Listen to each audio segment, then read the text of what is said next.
Bismillahirrahmanirrahim. Assalamualaikum warahmatullahi wabarakatuh. Alhamdulillah, salatu wassalamu ala rasulillah Sayyidina maulana Muhammad ibn Abdullah wa ala alihi wa sahbihi wa man walah wa la hawla wa la quwata illa billah.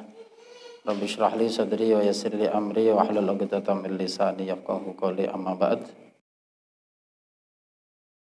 Hadratal muhtaramin, wonten ngarsanipun para alim, sesepuh min sepuh, bapak, ibu, saudara sekalian yang dirahmati Allah Subhanahu wa taala. Syukur selalu kita panjatkan kehadirat Allah Subhanahu wa taala karena atas ridhonya sampai pada malam hari ini, malam yang ke-28. Kita masih diperkenankan oleh Allah Subhanahu wa taala untuk bisa mengamalkan amalan-amalan Ramadan. Salah satunya asyam, puasa di siang harinya, dan al-qiyam, tarawih dan witir pada malam harinya. Semoga Allah Subhanahu wa taala berkenan untuk menerimanya. Amin. Shalawat beserta salam tidak lupa selalu kita mohonkan kepada Allah teruntuk junjungan kita Nabi Agung Nabi Muhammad sallallahu alaihi wasallam yang senantiasa kita gali, yang senantiasa kita pelajari apa yang menjadi sunnah-sunnahnya. Bermohon kepada Allah semoga Allah memberikan kemudahan, memberikan senang hati kita untuk mengikuti baginda Rasul, dengan satu permohonan kelak kita diakui menjadi umatnya yang pantas dan bisa mendapatkan syafaatnya. Amin Allahumma amin. Bapak Ibu saudara sekalian yang dirahmati Allah Subhanahu wa taala, sujud sahwi itu diperuntukkan untuk menutup kekurangan dari sholat itu. Bagi mazhab Syafi'i, sujud sahwi itu diperuntukkan untuk bagi seseorang yang meninggalkan salah satu sunnah ab'ad. Sunnah ab'ad di dalam sholat adalah seperti tangan dan kaki di dalam badan. Tangan dan kaki di dalam badan kalau tidak ada itu merupakan cacat berat sehingga mengganggu aktivitas. Berbeda dengan sunnah hayat. Kalau di dalam tubuh, sunnah hayat itu bagaikan rambut dan kuku. Tidak adanya rambut dan kuku tidak menjadikan badan itu terganggu aktivitasnya. Sehingga tidak perlu untuk adanya sujud sahwi. Sunnah ab'ad tidak ada sujud sahwi. Seperti contohnya tidak adanya tahiyat awal atau tasyahud awal. Tidak adanya kunut di dalam sujud, di dalam sholat subuh, itu kalau tidak ada maka disunnahkan untuk sujud sahwi. Begitu pula sebagian ulama memberikan satu gambaran semacam itu, namanya zakat. Jadi zakat fitrah itu bagi puasa seperti sujud sahwi di dalam sholat. Dia sebagai pelengkap, dia sebagai penutup, jangkepi kekurangan yang ada di dalam puasa. Bahkan lebih tinggi tingkatannya, karena puasa pahalanya tidak katur kepada Allah, tergantung belum nyampe kepada Allah sampai ditunaikan zakat fitrah itu. Nah, dari itu bagi orang-orang yang memiliki tanggung jawab untuk dirinya sendiri, tanggung jawab kepada orang-orang di nafkah hariannya, maka piyambakipun kedah hati-hati, dicek benar bagaimana sudah dikeluarkan zakatnya atau enggak. Kalau enggak, itu iman puasanya yang sudah sebulan penuh tidak diaturkan atau tidak bisa sampai kepada Allah Subhanahu wa taala. Bapak saudara sekalian dirahmati Allah Subhanahu wa taala, zakat itu ada dua. Ada zakat yang bernama zakat harta. Nah, ini bagi orang-orang yang kaya. Orang-orang yang kaya namanya zakat harta, zakat mal. Maka dia ada nisabnya, maka dia ada batasan ambang minimal yang harus ia punyai. Entah itu di perniagaan, entah itu di pertanian, entah itu di emas perak, atau entah itu di peternakan dan seterusnya. Yang kedua ada zakat namanya zakat badan. Zakat badan ini tak terkait dengan mal. Sehingga dia itu setiap orang yang punya awak, yang punya badan, dia wajib untuk menzakatinya. Sehingga hampir-hampir per awak atau per gundul itu dia diwajibkan untuk membayar zakat fitrah. Karena ketentuannya hanya minim sekali. Pada malam Idul Fitri dan siang Idul Fitri, jadi malam takbiran dengan siangnya Idul Fitri, sehingga sehari semalam 24 jam, dia memiliki kelebihan dari makanan saat itu. Sehingga kalau ketentuannya hanya sebatas itu, kalau zaman sekarang di kanan kiri kita hampir semuanya dia wajib berzakat fitrah. Karena sekarang sudah hampir tidak ada yang namanya malam Idul Fitri dan Idul Fitri siangnya tidak punya kelebihan makanan saat itu. Sehingga piyambakipun namanya dikatakan sebagai zakat awak. Nah, zakat itu artinya adalah pembersih bisa, atau menambah keberkahan itu juga bisa. Sehingga pada diri badan kula jenengan dengan zakat fitrah itu diharapkan menghilangkan kotoran-kotoran atau sifat-sifat bakhil, sifat-sifat yang tidak baik pada diri kita, sehingga zakat berfungsi sebagai pembersih kotoran badan atau kotoran hati, dan sebagai penambah keberkahan hidup. Sehingga karena namanya zakat itu berarti dua, menambah keberkahan atau membersihkan badan kalau itu fitrah. Terus terkait dengan zakat fitrah ada beberapa yang perlu diperhatikan. Yang pertama adalah waktunya. Kapan itu zakat fitrah? Zakat fitrah itu ada waktu boleh dan ada waktu harus. Waktu mubah atau waktu boleh itu dimulai dari mulai masuk tanggal 1 Ramadan niku pun boleh untuk mengeluarkan zakat fitrah, sudah boleh. Terus yang kedua adalah waktu harus dikeluarkan. Kalau belum dikeluarkan tanggal 1 sampai saat itu, sebelum saat itu, maka harus dikeluarkan. Kapan itu? Mulai dari setelah berbuka puasa terakhir. Jadi mulai malam takbiran sampai sebelum dimulainya sholat Idul Fitri. Itu harus dikeluarkan. Kalau sudah melewati itu, maka kalau dikeluarkan menjadi sedekah sunnah biasa. Menjadi sedekah sunnah biasa. Jadi waktunya itu. Jadi mulai sekarang pun sudah bisa untuk dikeluarkan zakatnya itu. Nah, dikeluarkan zakat fitrah itu boleh diserahkan minta tolong kepada panitia zakat atau amil gitu, atau langsung diserahkan kepada perorangan mustahik. Yaitu orang-orang yang berhak untuk menerima bisa langsung untuk diserahkan langsung, atau boleh diserahkan kepada panitia. Terus boleh. Kenapa harus ada panitia? Karena untuk maksud adanya kepanitiaan itu adalah untuk pemerataan. Jangan sampai itu tertumpu atau terpusat pada orang per orang. Kalau di panitia itu kan akhirnya sudah bisa terdeteksi satu kampung ini yang dapat berapa, yang sudah dapat berapa. Jangan sampai terkumpul pada satu kelompok atau satu orang. Nah, kalau kita sendiri sebagai perorangan, per individu menyerahkan langsung kepada mustahik sang penerima, maka juga boleh. Maka tapi kita harus seleksi benar bahwa itu dia berhak menerima zakat dan dia belum menerima dari kebanyakan banyak orang, sehingga tidak tertumpu pada satu orang saja. Itu yang pertama, waktunya. Terus yang kedua, karena yang namanya zakat itu ada ketentuan, salah satunya adalah kadarnya.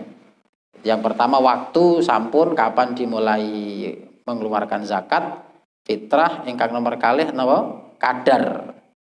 Lah, kadar zakat fitrah itu kalau di sana namanya kutil balad, itu yang banyak tamar, kurma. Bahan makanan pokok itu pakainya kurma. Kalau di sini tidak kurma, kalau di sini namanya beras rus. Lah, beras. Lah, sehingga yang namanya zakat fitrah itu mestinya bukan berat, tapi isi dalam takaran, pakai kail.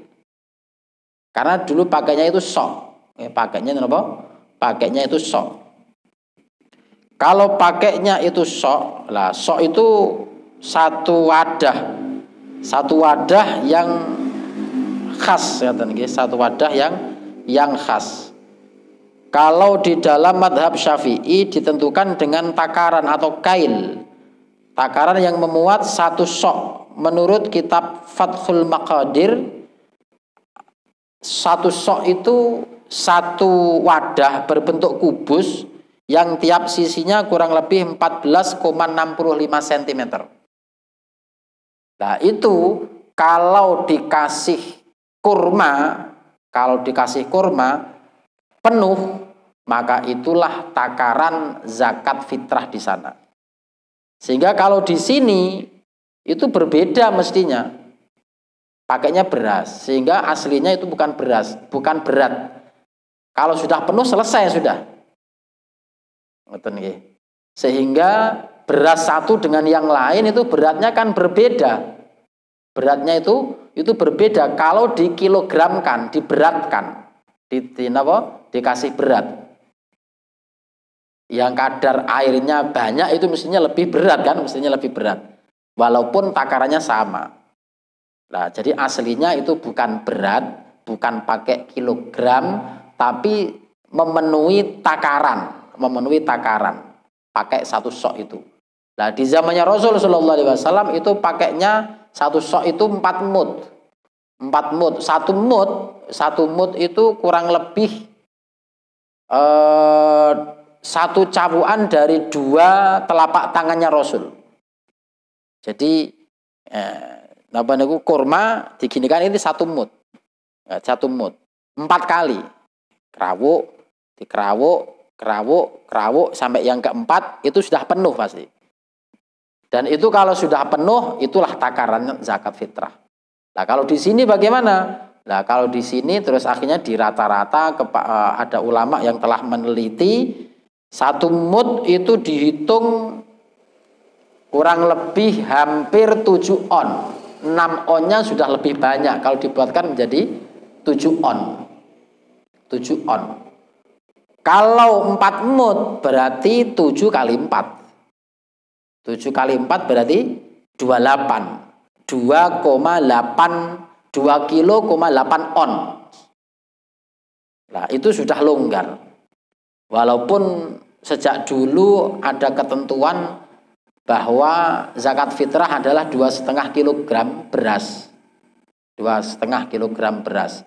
Karena dulu kenapa itu mepet banget, karena itu mepet banget nih.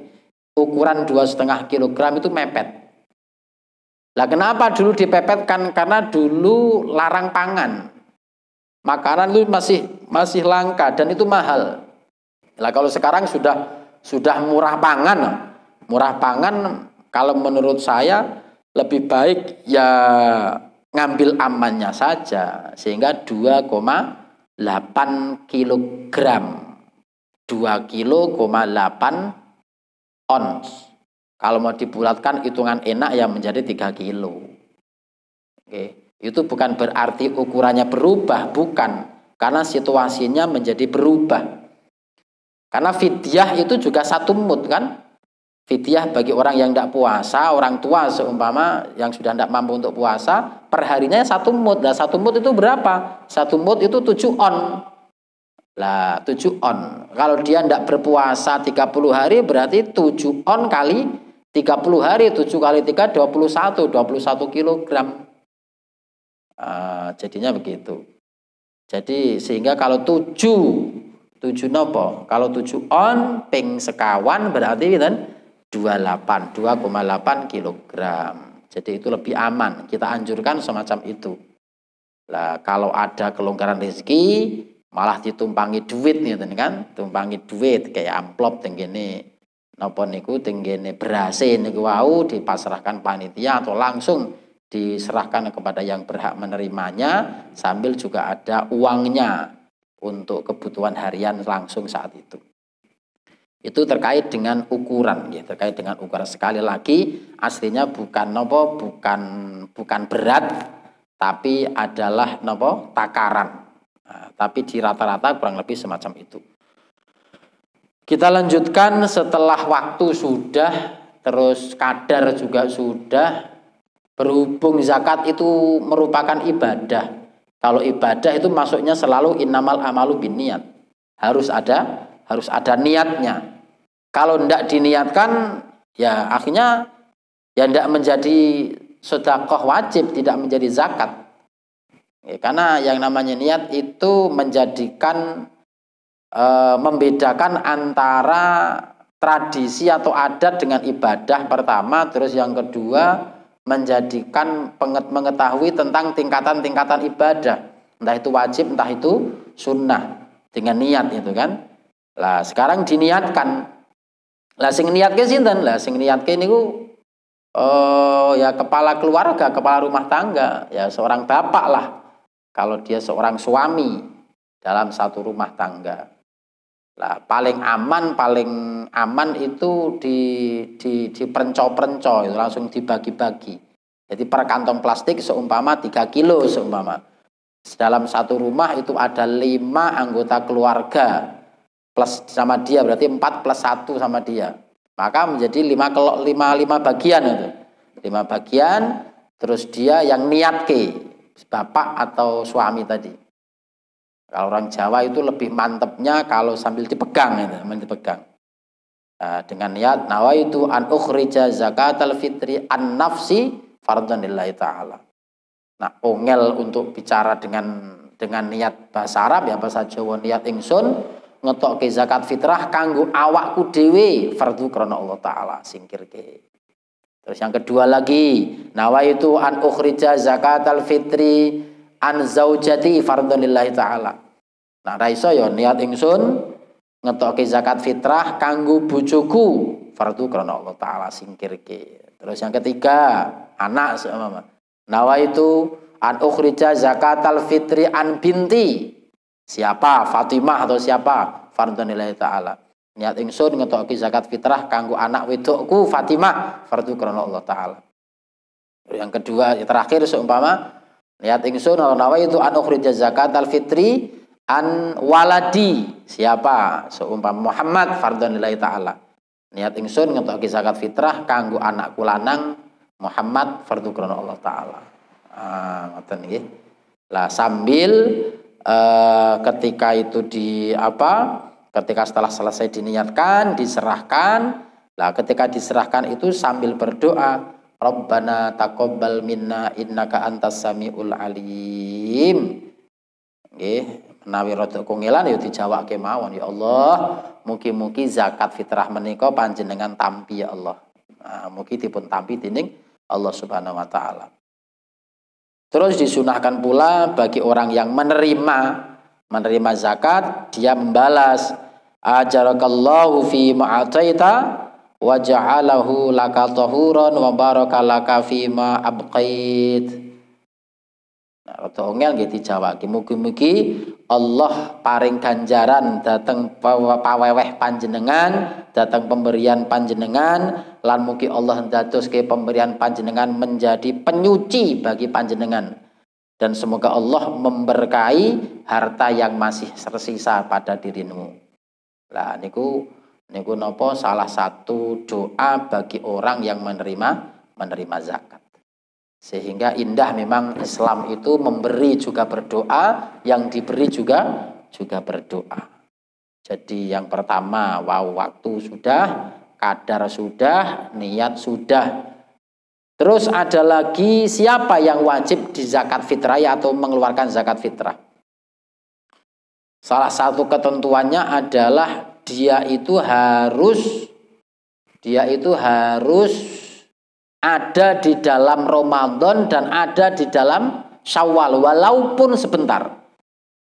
Menangi Ramadan senajan sedelok, menangi Syawal senajan sedelok. Contoh, ada seseorang yang meninggal dunia di hari terakhir Ramadan, jam 5 sebelum berbuka terakhir, dia meninggal dunia. Maka bagaimana hukumnya? Dia wajib di zakat fitrah atau enggak? Kalau sebelumnya belum di zakat fitrah, kalau dia mau zakat fitrah di malam, kalau di pesisir itu kebanyakan mengeluarkan zakat fitrah itu malam takbiran. Jadi malam takbiran itu semua pintu terbuka.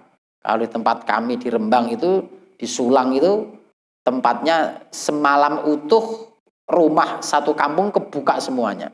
Karena untuk memberikan dan menerima zakat langsung ke perorangan. Langsung ke perorangan. Lah seumpama caranya sistem seumpama kayak begitu, mau berbuka jam 5 meninggal. Wajib di zakat fitrah kah dia mboten. Piantun tersebut tidak wajib di zakat fitrah oleh keluarganya. Napa sebabnya? Hanya menangi Ramadan tok, tidak menangi Syawal. Karena Syawal pergantiannya di maghrib. Kalau ada bayi jam 5 terakhir puasa sebelum berbuka terakhir bulan Ramadan. Lahir cenger piyambakipun lahir. Lah terus pripun? Di zakat fitrah walaupun anak kecil wajib di zakat fitrah oleh orang tuanya.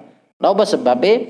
Karena dia menangi Ramadan senajan mung berapa menit. Terus dan dipastikan setelah azan dia jelas menangi Syawal kan? Atau dibalik saat ini ada orang habis berbuka meninggal dunia. Habis berbuka belum sholat maghrib meninggal dunia. Bagaimana? Tetap wajib di zakat fitrah. Napa sebabnya? Ramadan jelas menangi 30 hari full dan walaupun berapa menit sudah masuk di Syawal.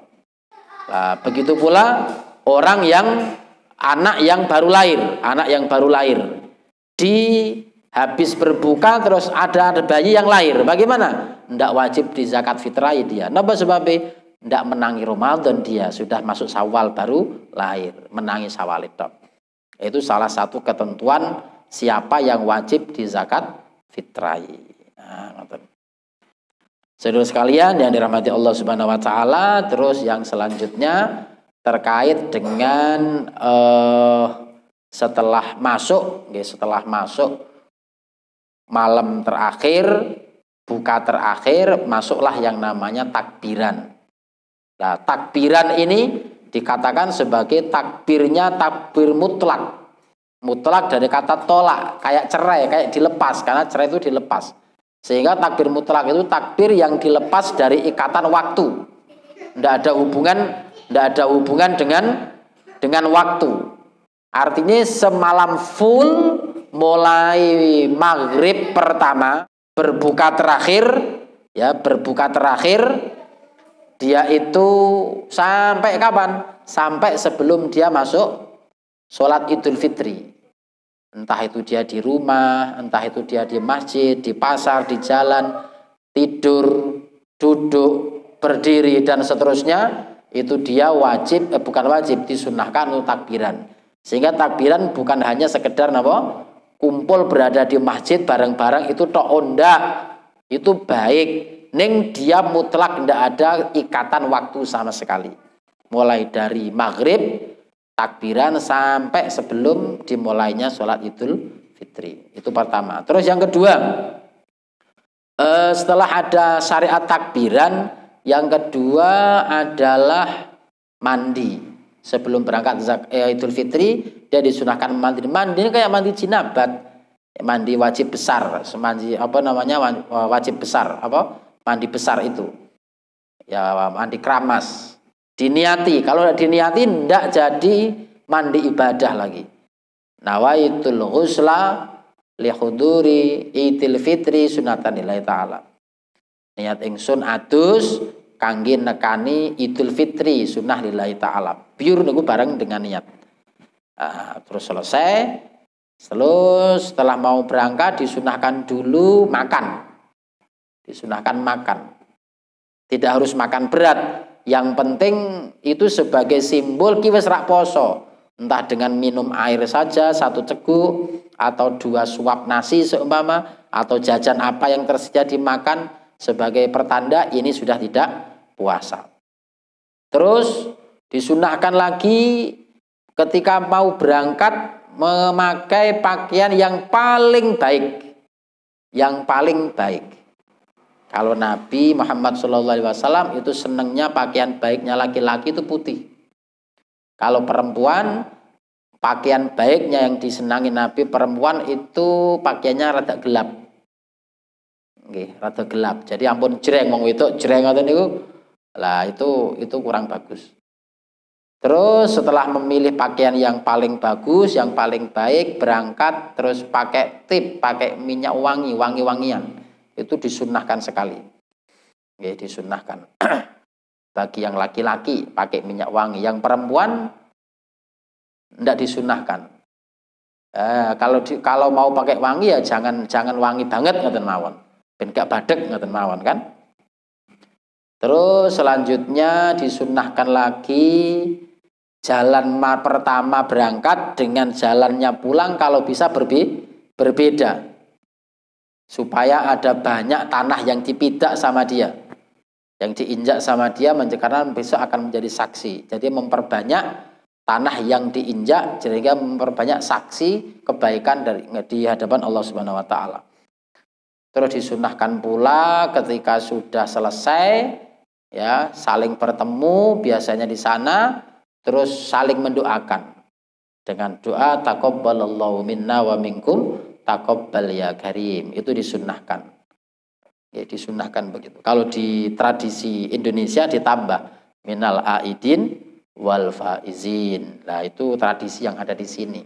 Tapi tuntunannya Nabi itu saling mendoakan dengan doa taqabbalallahu minna wa minkum taqabbal ya karim.